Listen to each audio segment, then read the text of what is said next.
मातंग समाज ने SC category में बराबर का दर्जा देने और आयोग गठित करने सहित विभिन्न मांगों को लेकर अकोला में एक दिवसीय सांकेतिक धरना और विरोध प्रदर्शन का ऐलान किया।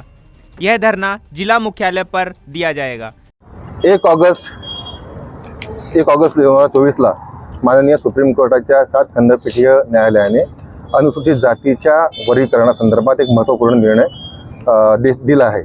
त्याची अंमलबजावणी त्वरित व्हावी, राज्य शासनाला या सगळ्या अंमलबजावणीचे अधिकार आहेत अशा पद्धतीचा तो निर्णय आहे।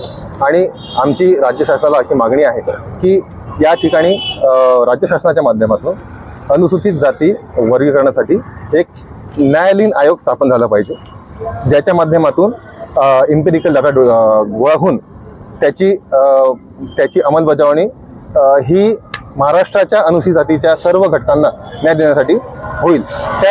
तसेच या प्रकरणासाठी आता हे प्रकरण खूप मोठं झालेलं आहे आणि कालच या विषयासाठी एका अविनाश खंडेराव नावाच्या युवकाने रेल्वेखाली येऊन आत्महत्या केली आहे। त्यामुळे या विषयाचं गांभीर्य समजून सरकारने हा विषयासाठी आयोग लवकरात लवकर स्थापन करावा ही संपूर्ण वंचित उपेक्षित समाज बांधवांची मागणी आहे।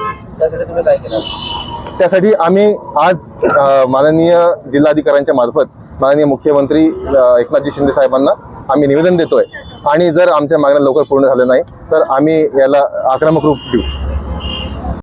कांबले ने कहा कि महाराष्ट्र सरकार ने अनुसूचित जाति के उपवर्गीकरण के लिए उच्च न्यायालय के सेवानिवृत्त न्यायाधीश की अध्यक्षता में एक आयोग गठन की मांग रखी है।